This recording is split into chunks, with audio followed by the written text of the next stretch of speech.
வணக்கம் பிள்ளைகள். சங்ககாலம் வினாவிடைகளினுடைய தொடர்ச்சி. தூய அன்பினை மெரவே விளக்குக என்ற பதத்துக்கு சில அடிப்படையாக நான் சில விளக்கங்களை கூறப்போகின்றேன்.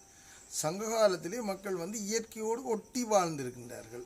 அந்த அடிப்படையிலே தான் இந்த தூய அன்பினை மெரவு பார்க்கப்பட இருக்கின்றது.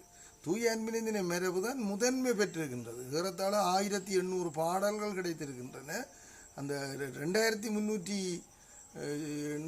பாடல்கள் கிடைத்திருக்கின்றன. அவற்றில் 1800 பாடல்கள் அகத்திணைக்குரியவையாக விளங்குகின்றன. அவற்றில் 13 பாடல்கள் நீங்களாக, ஏனையவை அகத்திணைக்குரியவை. அதில் தூய அன்பினை மெரவு தான் அங்கு முக்கியத்துவம் பெற்றிருக்கின்றது என்று நீங்கள் விளக்குதல் வேண்டும். அப்போ இந்த திணை என்ற சொல்லை நீங்கள் புரிந்து கொள்வீர்களாக இருந்தால், ஆரம்பத்தில் இது நிலத்தை குறித்தது, பின்னர் மக்கள் வாழ்க்கையை குறித்தது, பின்னர் மக்கள் பேணிய ஒழுக்கத்தை குறித்து நிற்கின்ற பொழுதுதான் இங்கு தூய அன்பினை மெரவு என்கின்ற ஒரு செல்நெறியை அவதானிக்கக்கூடியதாக